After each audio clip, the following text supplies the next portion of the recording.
Hello friends, मैं अनीता भास्कर आप सभी लोगों का अपने यूट्यूब चैनल पर स्वागत करती हूँ। और पॉलिटिकल थिंकर्स में अरस्तू की हमारी वीडियो चल रही है, और जो कि पार्ट ये थर्ड है। दो वीडियो अब तक अपलोड हो चुकी हैं और ये तीसरी वीडियो है। और आज वीडियो ये अरस्तू का जो चैप्टर है ये समाप्त हो जाएगा।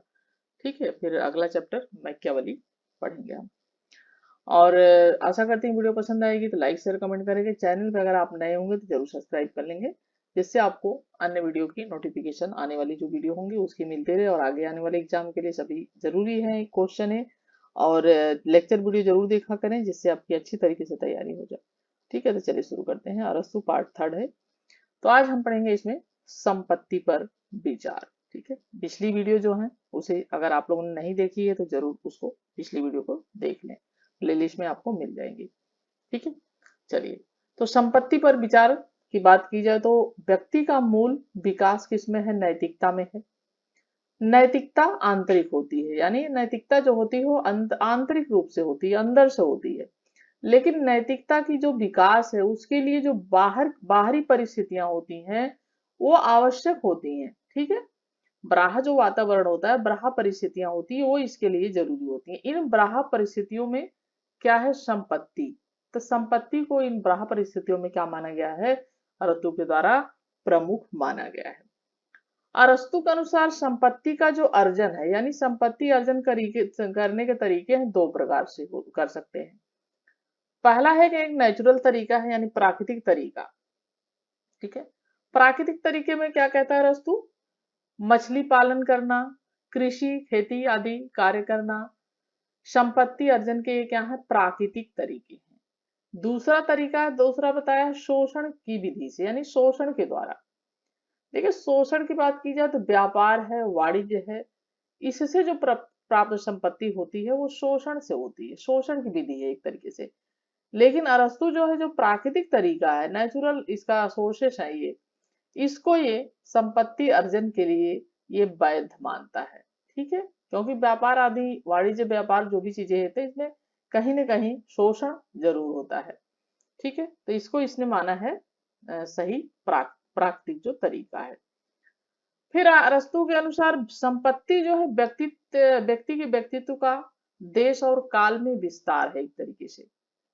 अरस्तु के अनुसार संपत्ति पर स्वामित्व व्यक्ति की बजाय परिवार का होता है।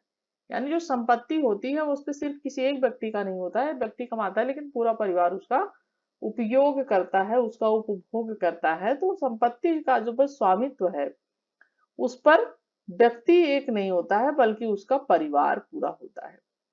अरस्तु संपत्ति का समर्थन तथा व्यापार और सूदखोरी की आलोचना करता है। ठीक है, संपत्ति का समर्थन करता है, लेकिन व्यापार है जिसमें सूदखोरी, इसकी आदि की आलोचना भी वो करता है। ठीक है, जैसे कि सूद पे लोग ब्याज पे पैसे देते हैं और उसके बाद ब्याज लेते रहते हैं। तो ये सब चीजें सूदखोरी में आ जाती है। ठीक है, किसी को पैसे दिए, फिर ब्याज पे दिया हमने, और उसके बाद हमने पैसे ले भी लिए, लेकिन ब्याज इनका खत्म ही नहीं होता, पहले बहुत होता था ऐसा। तो ये चीज सूदखोरी की वो आलोचना करता है। अरस्तु ने संपत्ति वितरण के तीन तरीके बताए। किसके? वितरण के, बांटने की।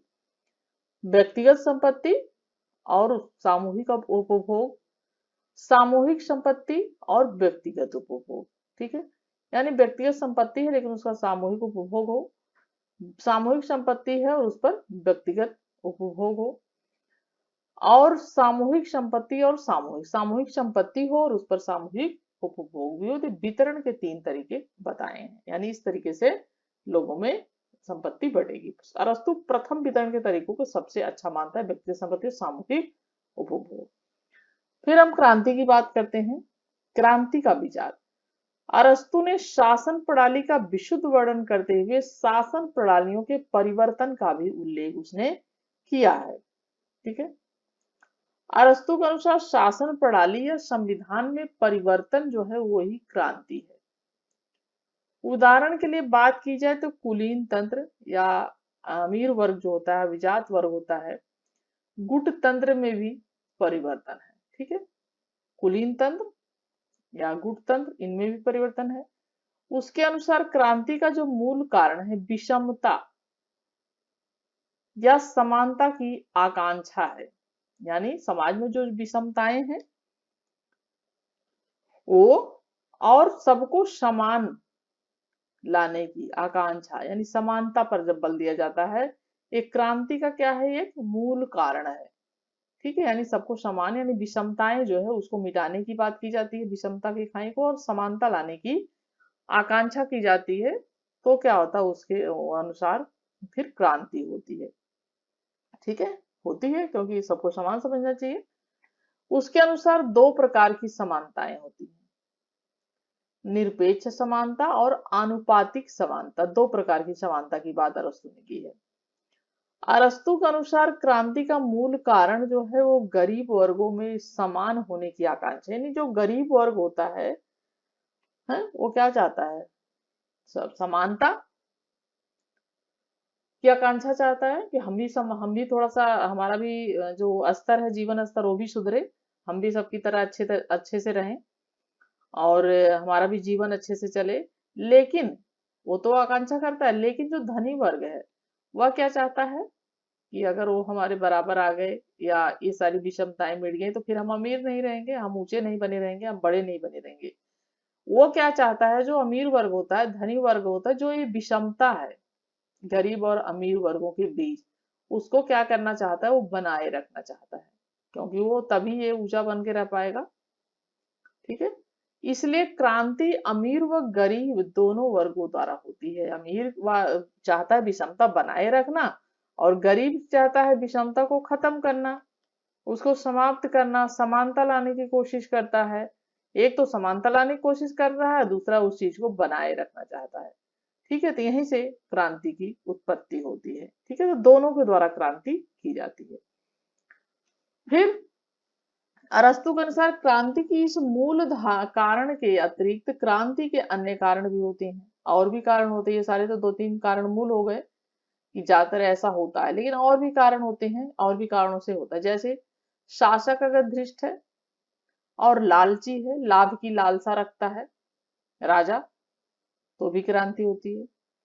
सम्मान की लालसा, और इसके अंतर्गत अयोग्य जो है उनको सम्मानित करना, और योग्य जो है उनको अपमानित करना था, इससे भी क्रांति उत्पन्न होती है।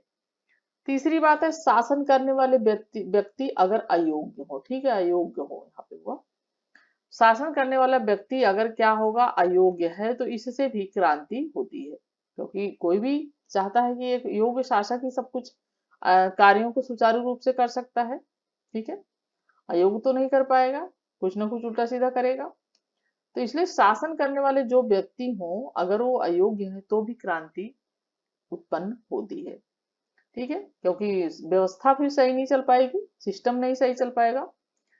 घृणा के कारण भी क्रांति होती है, क्योंकि धनी वर्ग जो है वो जनता वर्ग में जनता शासकों से क्या करती है, घृणा करती है, तो इसकी वजह से भी क्रांतियां होती हैं। समाज में गरीब व धनी वर्ग में असंतुलन ही क्रांति का मूल कारण है। यानी समाज में जो गरीब वर्ग है और दूसरी तरफ धनी वर्ग है, इनमें असंतुलन की स्थापना है, और इसकी वजह से क्रांति होती है। राज्य के किसी एक अंग का आवश्यकता से अधिक शक्तिशाली होना भी क्रांति का कारण है। ठीक है, विशेष शासन प्रणालियों में क्रांति के विशेष कारण होते हैं। प्रजातंत्र में क्रांति कब होती है, जब एक लोकप्रिय नेता, जो लोकतांत्रिक शासन है, प्रजातांत्रिक शासन है, वहां पे कब क्रांति होती है, जब एक लोकप्रिय नेता होता है जो आम जनता को धनी व्यक्तियों के विरुद्ध भड़काए, और व्यक्तियों के साथ अत्याचार हो, और जब एक लोकप्रिय नेता समूची शक्तियों को स्वयं प्राप्त करने का प्रयास करने लगता है, तब क्रांति होती है प्रजातांत्रिक शासन में। धनिक तंत्र में क्रांति शासन तंत्र के जो आपसी झगड़े होते हैं, आपस में गुट होते हैं, कई गुटों में बटे होते हैं, तो गुटबंदी द्वारा होती है, और इसमें जनता से जो है न्यायिक क्रांति का एक, जनता से क्या करते हैं, वो अन्याय करते हैं, तो वही क्रांति का कारण है। कुलीन तंत्र की बात की जाए तो क्रांति का मूल कारण शासन करने वाले व्यक्तियों की सीमित व्याख्या, यानी जो शासन करने वाला व्यक्ति है कुलीन तंत्र में, उसकी व्यक्तियों की सीमित व्याख्या है, तो ये भी कारण होता है। राजतंत्र में क्रांति का मूल कारण शासक वर्गों का आपसी मतभेद, जन आंदोलन, नेता द्वारा शासन के विरुद्ध भावनाएं भड़काना एवं शासकों का आलसी होना, ये राजतंत्र की जो है क्रांति का मूल कारण है। ठीक है, ये सारी चीजें होती हैं जब राजतांत्रिक शासन हो और वहां पे क्रांति होती है। अब क्रांति को रोकने के उपाय बताया है अरस्तु ने। अरस्तु कहता है कि क्रांति रोकने का सबसे उपयुक्त उपाय मध्यम वर्ग का शासन है, यानी बहुत धनी वर्ग ना हो, मध्यम वर्ग हो, ठीक है, उसका शासन हो तो क्रांति उत्पन्न नहीं होगी। जनता में अपने कानून के पालन व उनके प्रति सम्मान की भावना होनी चाहिए। जनता जो है उसको भी अपने उसके कानून का पालन करना चाहिए, सम्मान की भावना होनी चाहिए, आदि चीजों, तो क्रांति नहीं होगी। शासक जो है उसका जनता से व्यवहार जो है वो बिहेवियर जो है वो अच्छा होना चाहिए। समाज में विषमताएं व्याप्त नहीं होनी चाहिए कि एक आदमी तो अमीर अमीर होता जा रहा है, दूसरा बेचारा गरीब हो रहा है, एक आदमी आलीशान महलों में रह रहा है, दूसरे के लिए एक झोपड़ी भी नसीब नहीं हो रही, एक छत नहीं मिल रही है, खाने को नहीं मिल रहा है। तो ये विषमताएं जो है ये क्रांति के कारण है। तो इसकी वजह से क्रांति होती है। तो विषमताओं को समाप्त करने की जो शासन है, शासक है, उसको कोशिश करनी चाहिए, उसके लिए प्रयास करना चाहिए, सुधार करना चाहिए।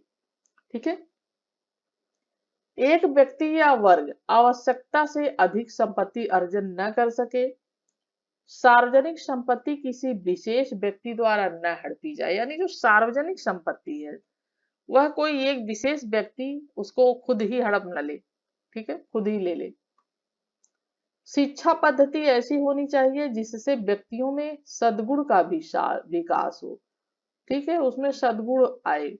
और एक न्यायपूर्ण समाज में क्रांति की भावना कम होती है, लेकिन अगर एक न्यायपूर्ण समाज है जहां पे लोगों के साथ न्यायपूर्ण व्यवहार होता है तो वहां पे क्रांति उत्पन्न नहीं हो पाती है, क्योंकि सबके साथ अगर अच्छा व्यवहार होगा तो कोई क्रांति करने की कोशिश नहीं करेगा। ठीक है, यह है क्रांति के उपाय।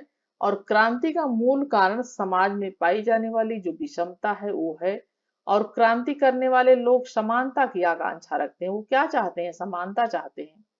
ठीक है, जो खाई है समाज में असमानता की उसे मिटाना चाहते हैं, उसे खत्म करना चाहते हैं, भेदभाव समाप्त करना चाहते हैं, आदि चीजें। तो समानता की आकांक्षा धनी व गरीब वर्ग के लिए अलग अलग है, क्योंकि धनी वर्ग उसे बनाए रखना चाहता है और विषमता जो है गरीब वर्ग है जो उसे समाप्त करना चाहता है। अरस्तु ने सामान्य कारणों के अतिरिक्त क्रांति के विभिन्न कारणों का भी इसने उल्लेख और भी कारणों का उल्लेख किया है। संविधान और शासन प्रणाली का वर्गीकरण। अरस्तु के अनुसार संविधान राज्य का रूप है। संविधान क्या है अरस्तु के अनुसार?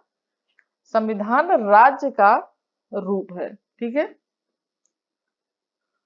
और इसके अनुसार संविधान की निम्न विशेषताएं हैं। विभागों का निर्धारण व बंटवारा, सर्वोच्च सत्ता के केंद्र का निर्धारण, राज्य के उद्देश्य का उल्लेख। ठीक है, ये क्या है? संविधान की विशेषताएं, यानी विभाग जो है उनका निर्धारण किया जाए, बंटवारा हो, सर्वोच्च सत्ता जो है केंद्र का निर्धारण हो, राज्य के उद्देश्य जो हो उसका उल्लेख किया जाए। ठीक है, ये है। सरकार का वर्गीकरण शासन कार्य में सम्मिलित लोगों की संख्या पर आधारित है। जो सरकार का वर्गीकरण है वो किस पर आधारित है? जो शासन कार्य में सम्मिलित लोग हैं उनकी संख्या कितनी है उस पर। शासक जो है उनका उद्देश्य, अर्थात शासक जनहित में हो या स्वहित में काम करते हैं के आधार पर वस्तुओं का वर्गीकरण आधारित है। ठीक है, शासन प्रणाली का वर्गीकरण। अरस्तु ने 6 प्रकार की शासन प्रणाली का उल्लेख किया है। ठीक है, 6 प्रकार की। अरस्तु के अनुसार शासन प्रणाली के 2 रूप हैं। 6 प्रकार की शासन प्रणाली, लेकिन उसके 2 रूप हैं। पहला है शासन प्रणाली का शुद्ध रूप, इसमें राजतंत्र यानी एक व्यक्ति का शासन, दूसरा है कुलीन तंत्र यानी कुछ लोगों का शासन, तीसरा है संवैधानिक शासन तंत्र यानी बहुमत का शासन। ठीक है, शासन प्रणाली का भ्रष्ट रूप। दूसरा निरंकुश तंत्र जो है, निरंकुश वो भ्रष्ट रूप है।